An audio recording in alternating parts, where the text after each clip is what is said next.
दिसंबर की आखिरी रात थी और मौसम भी बहुत खुशगवार था। चांद सितारे तो जैसे आसमान की काली स्याह चादर ओढ़कर सो रहे थे। हर तरफ तारीकी और खामोशी का राज था। अगर सूरज भी गिरती तो माहौल में एक अजीब सा शोर कर देती थी। सर्दी भी शदीद हो रही थी। 9-10 का टाइम था। चिड़िया भी नजर नहीं आ रहे थे। सब अपने आराम में थे और नए साल की खुशी मनाने के लिए बेताब थे। मज़े मज़े के पकवान, चाय, कॉफ़ी से सब लुत्फ़अंदोज़ हो रहे थे। दानिश भी अपने घर की तरफ जा रहा था और कार में ड्राइविंग करते वक्त गाने सुन रहा था ताकि वक्त जल्दी से गुजर जाए। और आज तो लगता था जैसे वक्त भी थम सा गया हो। जिस सड़क पर दानिश की कार अपनी रफ्तार से दौड़ रही थी, उस सड़क के दाएं तरफ एक नदी थी और नदी के पास ही कब्रिस्तान था और कब्रिस्तान के दरमियान में कुआं था। वहाँ के इलाके में कोई भी नहीं जाता था। लोगों का ये कहना था कि कुएं में असरात हैं। एक चुड़ैल का साया है जो भी वहाँ जाता है लौट के नहीं आता। ये किसी दानिश ने भी सुने थे, पर दानिश बहादुर इंसान था। वैसे दानिश दूसरे रास्ते से आता जाता था, पर आज उसे घर जल्दी जाना था, इसलिए दानिश ने इस रास्ते का इंतखाब किया। पर दानिश अब सोच रहा था कि उसे उसी रास्ते से चले जाना चाहिए था। ये सड़क तो बहुत लंबी लग रही है। दानिश म्यूज़िक सुनने के बावजूद भी अनजान ख्यालों में गुम था कि कार का टायर फट गया। दानिश ने कार का शीशा नीचे किया और बाहर झांकने लगा। सर्द और ठंडी हवा ने दानिश का इस्तकबाल किया। दानिश के पूरे जिस्म में कपकपी सी दौड़ गई। जब दानिश कुछ संभला तो कार से बाहर आ गया और उधर उधर देखने लगा, पर वीरानी और खामोशी कब्रिस्तान के अलावा उसे कुछ नज़र नहीं आया। कलाई में बांधी कीमती घड़ी पर जब दानिश ने नज़र दौड़ाई तो 11:15 बज रहे थे। दानिश ने अपना मोबाइल निकाला कि घर इत्तला कर दे, पर कोई फ़ायदा नहीं हुआ क्योंकि मोबाइल पर नेटवर्क का मसला था। दानिश ने अपना मोबाइल वापस जेब में रख लिया। फिर उसने सोचा कि कार का टायर बदलने में सिर्फ 1.5 घंटा लगेगा। दानिश कार से टेक लगाए खड़ा था, सिगरेट जलाए कश भरने लगा। दानिश को ऐसे माहौल से डर नहीं लग रहा था। अब उसे बस ये फिक्र थी कि आज वो फिर घर लेट पहुंचेगा। उसकी माँ इंतज़ार कर रही होंगी। दानिश 24-25 साल के करीब था। कद भी 6 फुट और जिसामत भी अच्छी थी। जब सिगरेट ख़त्म हुई तो उसने कार की डिक्की से कुछ ज़रूरी सामान निकाला और टायर बदलने लगा। दानिश ने जैसे ही टायर को हाथ लगाया, तेज़ हवाएं और आंधी चलने लगी। दरख्तों की खौफनाक आवाज़ लग रही थी और बेतहाशा मिट्टी उड़ रही थी। न चाहते हुए भी दानिश ने अपनी आंखों पर हाथ रख लिए। जब हवा कुछ थमी, दानिश ने आंखों पर से हाथ हटा लिए। आंखें मसलते हुए सामने देखने लगा जहां कोई नज़र आ रहा था। पहले तो दानिश को लगा कि वो उसका वहम है, फिर गौर से देखने लगा। वहां उसे वाकई कोई नज़र आ रहा था, पर कौन था? चंद कदम का फासला था। जब दानिश के सामने आ गई वो, दानिश इसको देखकर खड़ा हो गया। दानिश के सामने आके खड़ी थी, लाल साड़ी में मलबूस, आंखों में काजल और चेहरे पर कुछ नहीं। खुली आज़ाद जुल्फ़ें जो कमर से नीचे घुटनों को छू रही थीं और बिल्कुल स्याह थीं। ऐसा लग रहा था जैसे कोई नागिन मस्त होकर नाच रही हो। दानिश ने उसका सर से पाँव तक जायज़ा लिया। वो नंगे पाँव थी। दानिश को बड़ा ताज्जुब हुआ, पर वो किसी मुजस्मे जैसा खड़ा रहा और इस लड़की को देखता रहा। चंद सेकंड ही गुजरे थे कि वो लड़की बिना कुछ कहे दानिश की कार का टायर बदलने लगी। दानिश को तो जैसे चुप ही लग गई। अब वो बस इस हसीना को देखे ही जा रहा था। 5 मिनट भी नहीं हुए थे कि उस लड़की ने टायर बदल दिया और बाकी सामान डिक्की में रखने लगी और उस समझ चल दी जहाँ से वो आई थी। जहाँ हवाओं का जोर फिर शुरू हुआ, मट्टी फिर उड़ने लगी, पर उस लड़की को कुछ फर्क नहीं पड़ रहा था। वो सीधी चलती जा रही थी। दानिश अपनी आंखें मसल रहा था। जब मट्टी थम गई तो दानिश ने आंखें खोलकर देखा, वहाँ दानिश के अलावा कोई भी ना था। वो हैरत ज़दा दानिश चारों तरफ देखने लगा। जब कोई नज़र नहीं आया तो दानिश मायूस होकर कार में बैठ गया और कार स्टार्ट कर दी। कुछ ही देर में कार दानिश के घर के बाहर खड़ी थी। दानिश ने कार गैराज में खड़ी की और डोर बेल बजाई। एक ही बेल में दरवाज़ा खुल गया। फिर तुमने इतनी देर कर दी, टाइम देखा है तुमने? दानिश माँ के सामने कान पकड़ लिया दानिश ने और सॉरी बोलने लगा। माँ भी बेटे से बहुत मोहब्बत करती थी, इसलिए दानिश को गले से लगा लिया। दानिश के साथ जो कुछ भी हुआ था उसके बारे में उसने किसी को कुछ नहीं बताया। सबने खाना खाया। दानिश अपने कमरे में चला गया। दानिश की माँ और एक बहन, वो दोनों एक ही कमरे में सोते थे। 2 मंजिला घर, सिर्फ ये 3 लोग रहते थे। दानिश अपने बेड पर लेटा हुआ था, छत को देखने लगा। दानिश की आंखों से नींद कोसों दूर थी। दानिश जब भी सोने की कोशिश करता, वही हसीन लड़की उसकी आंखों के सामने आ जाती। दानिश खुद भी परेशान था कि वो क्यों सोच रहा था उसके बारे में। ऐसे कश्मकश में दानिश की आंख लग गई और दानिश को अभी खरगोश के मज़े लूटने लगा। सुबह जब वो नींद से बेदार हुआ तो 7 बज रहे थे। दानिश 10 बजे ऑफिस जाता था और 9 बजे उठ जाता था। पर आज वह खुद हैरान था कि उसे क्या हो गया है, आज वो इतनी जल्दी कैसे उठ गया। वो बाहर सैर के लिए निकल गया और सुबह से लुत्फ़अंदोज़ होता रहा। आज वो अफसोस करने लगा कि वो हमेशा देर से क्यों उठता था। उसे जल्दी उठना चाहिए था ताकि सुबह की हवाओं और ताज़े मनाज़िर को देख सके। वो हमेशा इन नज़ारों से महरूम रह जाता था। दानिश की अम्मी ने इतनी जल्दी दानिश को चहलकदमी करते देखा तो वो भी हैरान रह गई और उससे सुबह उठने की वजह जानने लगी। वो न जाने किन ख्यालों में खोया हुआ था। माँ की आवाज़ सुनकर वो चौंक कर माँ को देखने लगा और टाल मटोल से काम लेने लगा। वो अम्मी ऑफिस में काम ज़्यादा था इसलिए आज जल्दी जाना है। ठीक है, अभी तक चलो मैं नाश्ता लगा देती हूँ, तुम तैयार हो जाओ। दानिश जल्दी से तैयार हुआ और माँ ने तब तक नाश्ता लगा दिया। उसने जल्दी से नाश्ता किया और गाड़ी में बैठ गया। घर से बाहर निकल आया। वो उसी रास्ते ऑफिस की तरफ चल पड़ा जहाँ रात को उसके साथ ये वाक़या पेश आया था। वहाँ कब्रिस्तान था जहाँ दरख्त ऐसे दिखाई दे रहे थे जैसे देव खड़े हों। वो एक नज़र दरख्त पर डालता और आगे बढ़ जाता। एक दरख्त जो कद में 4 फुट और चौड़ाई में तकरीबन 20 फुट होगा, शाख के साथ हज़ारों की तादाद में पत्ते लगे हुए थे, इसलिए वो दरख्त बहुत घना था। दानिश इस दरख्त के हुस्न में खोया हुआ था और बार बार पीछे मुड़कर देखता रहा। फिर उसने गाड़ी वापस पीछे की और कार से उतरकर दरख्त के पास गया। उसका शक यकीन में बदल गया।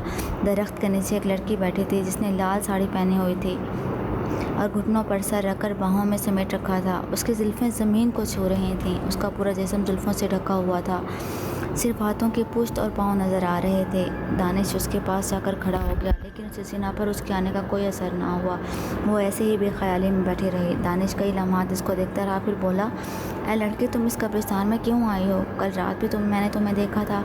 वो हसीना बिना पल के चिपकाए दानिश को देखने लगी। दानिश ने उसे नज़रें चुरा कर लीं। दानिश को ऐसा लगा जैसे वो कोई नशा कर रहा हो। फिर बोला, तुमसे बात कर रहा हूँ, सुन रही हो ना? या फिर बहरी हो? काफ़ी देर तक वो लड़की खामोश रही, फिर दोबारा दानिश के इशारों को देखने लगी। दानिश ये सब देखकर परेशान हो गया और फिर तकरीबन चिल्लाया, गूंगी हो गया, मगर वो लड़की कुछ नहीं बोली और दानिश को देखते हुए दानिश भी इसके साथ करीब दरख्त होकर सोचने लगा कि कहीं कोई चुड़ैल तो नहीं। फिर वो खुद ही जवाब देता कि अरे नहीं यार, चुड़ैलें तो रात में निकलती हैं। दानिश अपनी सोच में मस्त था कि वो लड़की ज़ोर ज़ोर से रोने लगी। अरे क्या हुआ तुम्हें? मैं इंसान हूँ, मुझसे डरने की ज़रूरत नहीं है। लेकिन इस लड़की की आंखों से आंसू बह रहे थे। दानिश ने उसके आंसू साफ किए और बोला, मुझे तुम अपना दोस्त समझकर हर बात बताओ, क्या बात है? तुम यहाँ क्यों बैठी हो और रो क्यों रही हो? वो लड़की कुछ देर खामोश रही, फिर बोली, मेरा नाम सावित्री है। मैं अपने माता पिता की एक ही औलाद थी। मेरी माता चाहती थी कि मैं मंदिर की पुजारन बनूं, पर मैं काला जादू सीखना चाहती थी, बहुत बड़ी जादूगर बनना चाहती थी। बचपन से ही मेरी कोई ना कोई जादू सीखने में लगी रहती थी। जब मैं 9 बरस की हो गई तो एक फ़कीर सदाएं देता हुआ हमारी गली में आया कि भगवान के नाम पर कुछ दो। मैंने एक रोटी और सब्ज़ी इसको दे दी। इसका हुलिया जादूगरों जैसा था।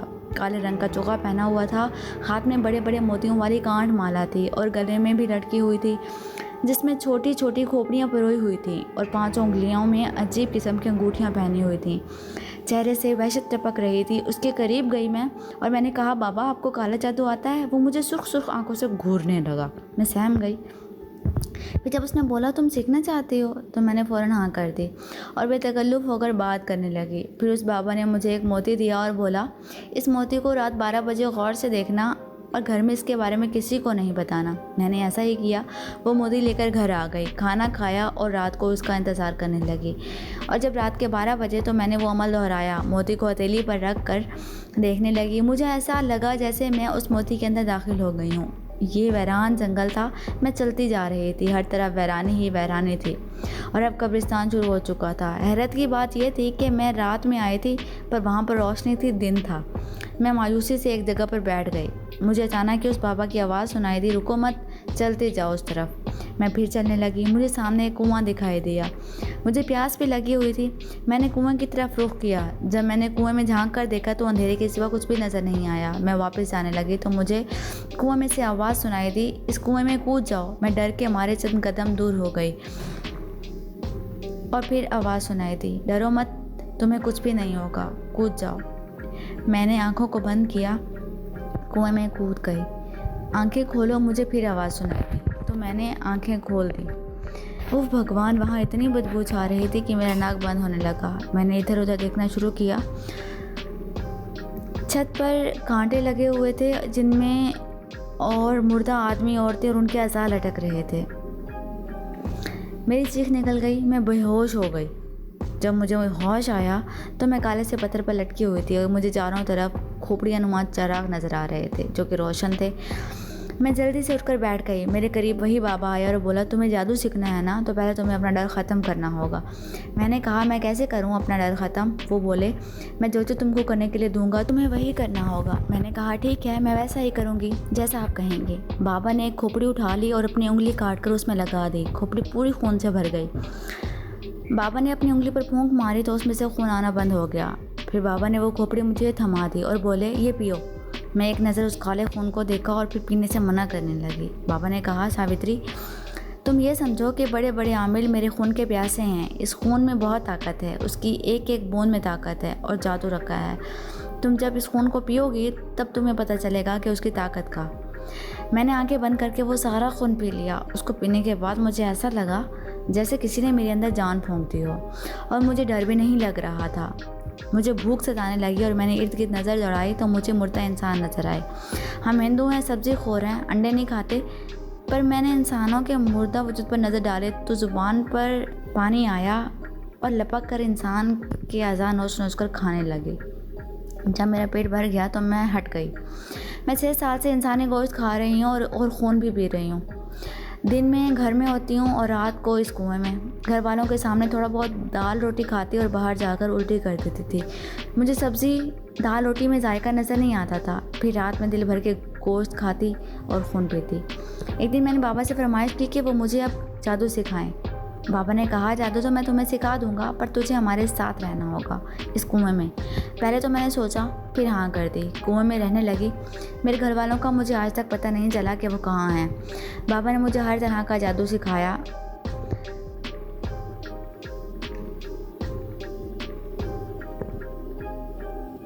पर मुझे कहीं जाने नहीं देते। खुद तो कुएं में रहते हैं और मुझे भी अपने काम में इस्तेमाल करते हैं। मैं हर रात को एक आदमी अपने हुस्न के जाल में फंसाती और कुएं में ले आती और एक मुर्दा इंसान फिर बाबा और मैं दोनों मिलकर खाते। कल रात भी मैंने तुम्हारी कार का टायर पंक्चर किया और मेरा इरादा यही था कि तुम्हें भी कुएं में ले जाके खाऊं, पर जब मैंने तुम्हें देखा तो देखती ही रह गई। मेरे खाने का इरादा तर्क किया। बाबा को इनसे पता चल गया कि मैं तुमसे मोहब्बत करने लगी हूँ और बाबा ने कहा कि अब तो कुछ हो जाए, कुछ भी हो जाए, तुम्हें इस लड़के का खून पीना ही है। मैं ऐसा नहीं कर सकती। कल भी बाबा ने मुझे अजियत दी थी, मेरे जिस्म पर गरम गरम तेल फेंक दिया था और अभी मुझे धमकी दी है कि सुधर जाओ वरना बहुत बुरा असर करूँगा। वो लड़की चुप हो गई। दानिश जो है वो हैरत से उसे देखने लगा। दानिश के मुंह से निकला, तुम आदमखोर हो, तुम्हें शर्म नहीं आती इंसान हो के इंसानों का गोश्त खाते हुए? दानिश उस लड़की को खूब सुना रहा था। वो लड़की शर्मिंदा सी गर्दन झुकाए हुए सुन रही थी। तुम जैसा चाहोगे मैं वैसा करूँगी। तुम मुझे बस इस मुकेश बाबा से मेरी जान छुड़वा दो। सावित्री दानिश के पाँव में गिरकर रोने लगी। दानिश ने इसे खुद से दूर किया और कहा, मैं तुम्हारी मदद करूँगा। उस बाबा के मैं दांत तोड़ूंगा, लेकिन सज़ा तुम्हें भी दूंगा। हाँ, मुझे जो मर्जी सज़ा दे देना, मैं जीना नहीं चाहती। मैं ज़िंदा रहने के काबिल नहीं हूँ। मुझे तुम्हारी दी हुई हर सज़ा मंजूर है। दानिश उसके मासूम चेहरे को देखने लगा और सोचने लगा, कितनी मासूम है लेकिन कितने जालिम है कि इंसान होकर इंसानों का गोश्त खाते हैं। ये दोनों इंसानों का खून पीती है। वो बोला, तुम्हारी सज़ा तो मैं तुम्हें बाद में दूंगा, पहले मैं इस जादूगर का खात्मा करूँगा, इसको ज़िंदा नहीं छोड़ूंगा। बस तुम मुझे इस कुएं में ले चलो। दानिश, वो तो मैं तुम्हें ले चलूँगी, लेकिन तुम्हारे पास कोई जादू नहीं है, कोई हथियार नहीं है। तुम नहीं जानते उसके पास कितनी ताकतें हैं। वो 1 मिनट से पहले तुम्हारा खात्मा कर देगा। तुम्हारे पास कोई जादू नहीं है, इसके पास बहुत है। इसकी बात सुनकर वो बोला, सावित्री, मेरे पास नूरानी ताकतें हैं, मेरे पास कुरान पाक की ताकत है, मेरे पास खुदा की ताकत है, और जिसके पास खुदा होता है उसका कोई भी नुकसान नहीं पहुंचा सकता। बड़े से बड़े जादूगर उसके सामने कुछ भी नहीं है।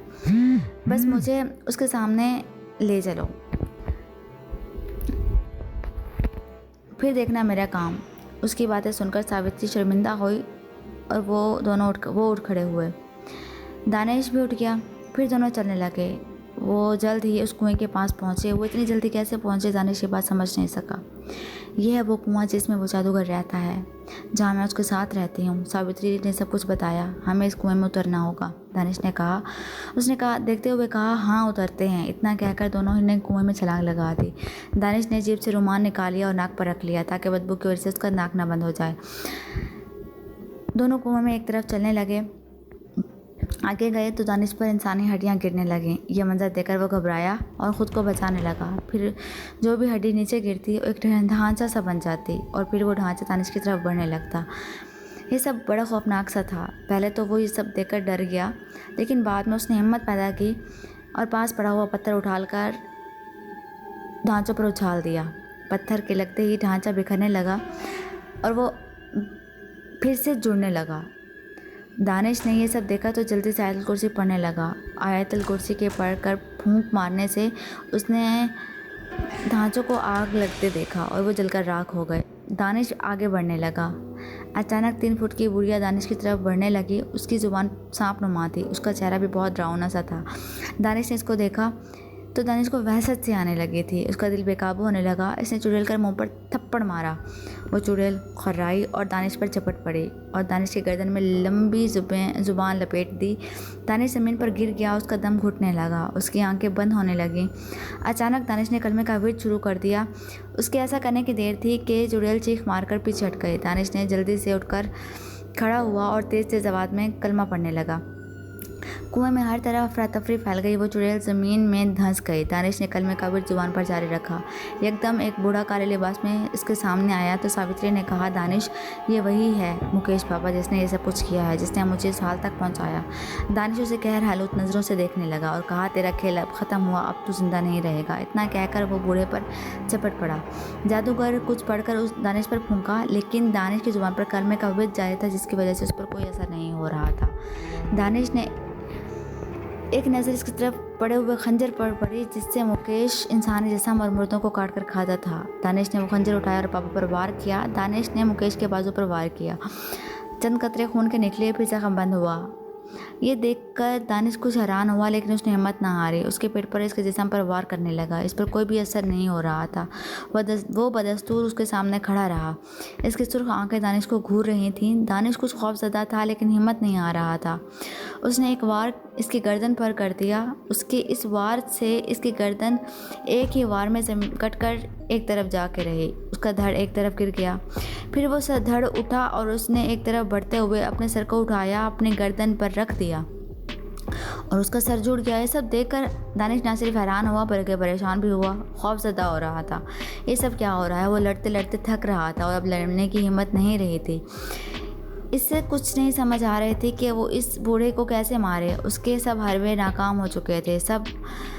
तब उसे सावित्री की आवाज़ सुनाई दी, दानिश, इसके पैर का दायां अंगूठा काट दो, यह खुद ब खुद मर जाएगा। ये सुनना था कि दानिश को कुछ हौसला हुआ। उसने फिर से उस पर वार शुरू कर दिए, लेकिन मुकेश इसके हर वार से बचता रहा। फिर मुकेश ने एक खोपड़ी उठाकर दानिश को दे मारी।